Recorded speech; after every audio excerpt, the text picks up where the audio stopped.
तीसरी चीज़ औलाद की तरबियत के वाले से वो है स्कूल, कॉलेज और यूनिवर्सिटी।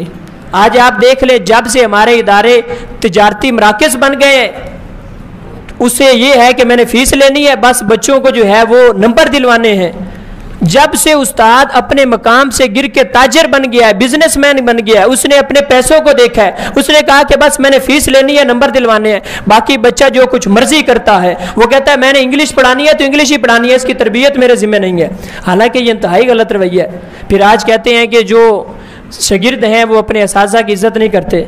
मैं पूरे वसूख से कहता हूँ, आज भी कोई उस्ताद बाप बन के दिखाए तो शागिर्द आज भी बेटा बन के दिखाएगा। जब उस्ताद को सिर्फ फीस के साथ है, ये तिजारती मरकज, ये बिजनेसमैन बन गया कि इस बच्चे से कितने पैसे लेने हैं, उससे कितने लेने हैं। जब इसने वो शागिर्द उस्ताद वाला ताल्लुक खत्म किया, बाप बेटे वाला ताल्लुक खत्म किया, अब बच्चा भी फिर कस्टमर बन गया, वो भी इसको दुकानदार समझता है। जिस तरह हम दुकान पे जाके डीलिंग करते हैं, पैसे देते हैं, सौदा लेते हैं, बच्चा भी उसको उस्ताद नहीं समझता, वो कहता है कि मैं फीस देता हूँ, पढ़ता हूँ, बात खत्म। जब से ये तिजारती मराकज़ बने हैं, तरबियत वहां से उठ गई है। तरबियत क्या उठनी थी, वहां पे बच्चा जो कुछ पहले सीखा था वो भी तबाह बर्बाद हो गया।